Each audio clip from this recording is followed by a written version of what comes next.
Hey everybody, this is Bert, and I'd like this to not be an angry ranting video, and I'll try my best not to be. I'm gonna complain, I've got to figure out a better tone to complain with some productive aspect to it. But let's talk AXE, Avengers, Eternals, X-Men, and for like a heartbeat, Marvel was hyping and promoting this series like it was the spiritual successor to Avengers versus X-Men, which was kind of exactly that. It was basically the Phoenix Force was coming to Earth. It was going to hit Hope.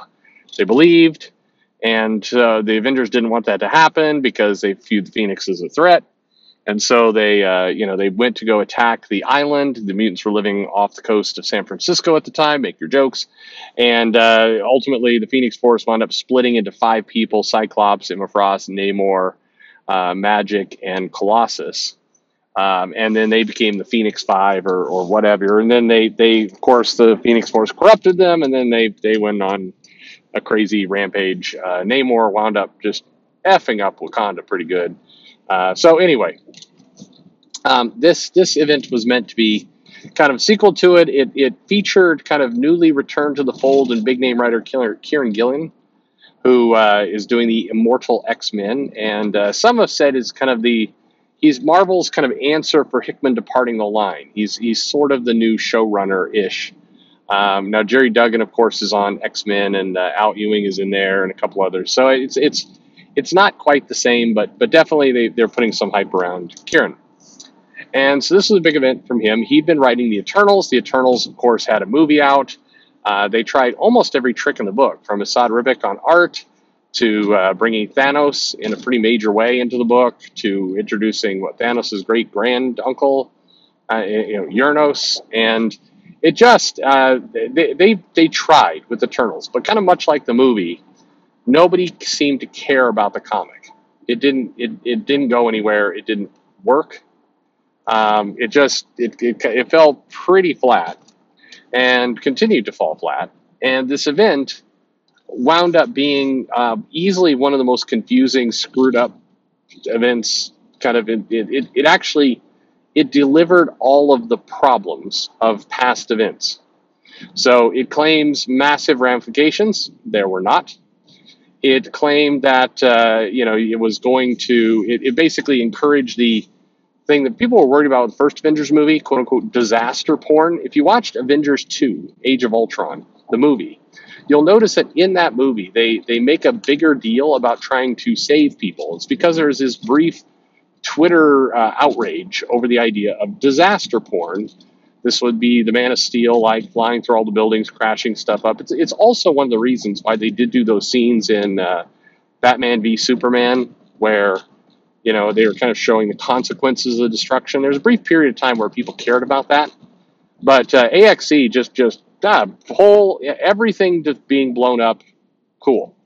It also featured a convoluted "where in the fuck is all this going" storyline that saw the Eternals declare war on the mutants. The Avengers kind of just stand around. The Avengers basically create a Sentinel. That turned out to be a horrible idea. It nearly killed the planet. So like a really major fuck up on the part of Iron Man and the Avengers.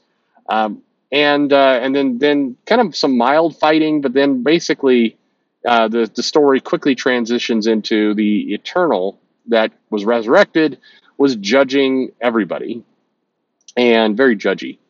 And that would determine the Earth's fate. And they were judged poorly. So the Eternal then, like a giant lumbering dumbass, slowly tries to make his way to kill off all of the Earth and everything.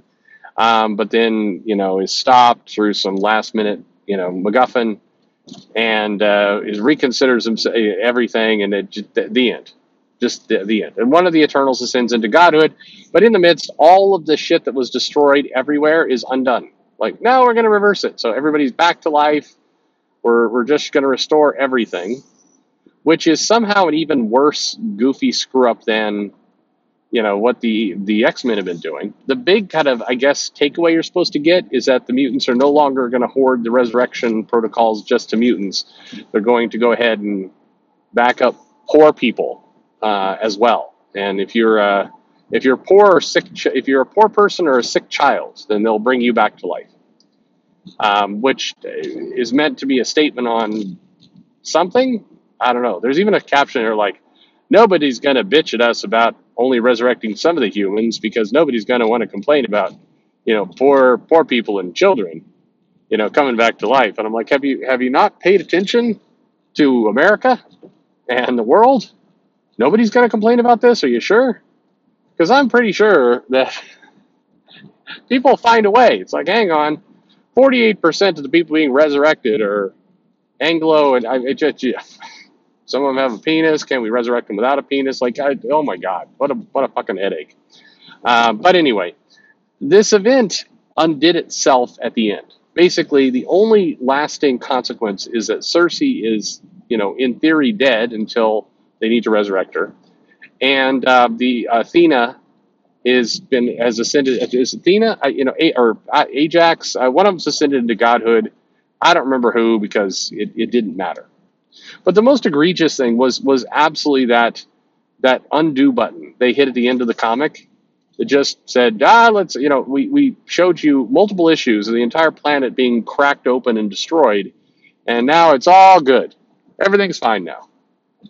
And they did kind of an everyman kind of bit where it's like, this girl is tweeting, this guy is a racist, and then, at the end of the comic, they like, well, the racist has learned a lesson, and the girl who's tweeting put down her phone. It's like, oh, fuck off, all this. This was an awful comic.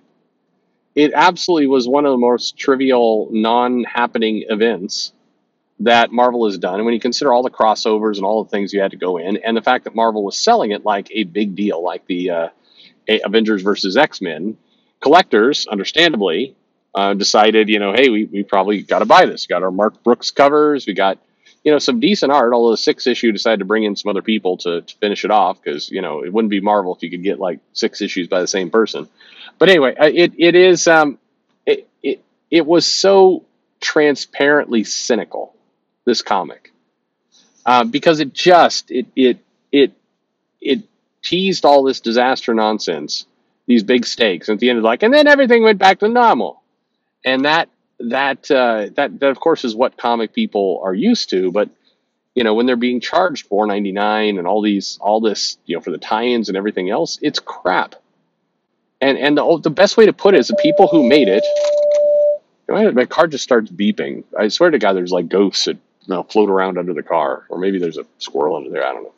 Just stopped at a stoplight. Suddenly it's like, ding, somebody's about to hit you. There's nobody around me. But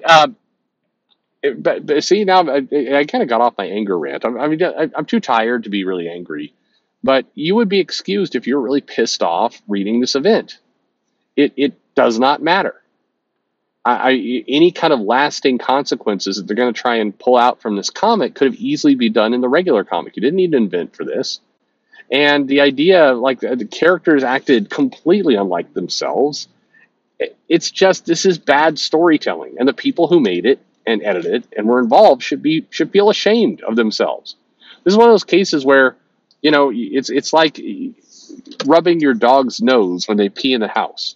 I never had to do that. My dog was smart, but it's like bad dog. This is where you want to get some pee, and you want to take Gillen, and you want to take, Jordan White, you want to take CB, and you want to take everybody involved, and and not the artist. It's like, yeah, your pictures are pretty. You're not, can't complain with the air. You did do a very weird Star Fox through this whole thing, but okay, we'll forgive you that one. But everybody else gets to rub their nose in some pee because that's what you deserve. You did bad, and you should feel bad because this is not okay. Which I know it's just comics and who cares, but this kind of thing kills comics. Events that don't matter, events that are immediately undone, events that are so ultimately cynical in what they put out that you can't help but feel it is a giant go fuck yourself to the fans, because that's exactly what it was. You read through this thing, you spend months putting time, you put your money into it, all the rest. You interrupt comic runs for dumb shit like let's judge Hawkeye against a mailbox or whatever the fuck's going on. I mean, it is nothing quite says we are creatively bankrupt. We are absolutely laughing at you, the fans, because we know you're going to fork over money for these events. So here's another one. Fuck you. That no one in their right mind buys Dark Web or Secrets of Sinister or any of this other shit that's coming out, having gone through this. At this point, sorry, any smart collector says, fuck you, I'm not going to buy the comics. I will wait. I will hear the outcome, and then I'll buy the trade. But I'm not going along for this ride and shelling out, $50, $60, $100 for these things that are just bullshit, creatively bankrupt, dumb endings from dumb people who should feel ashamed.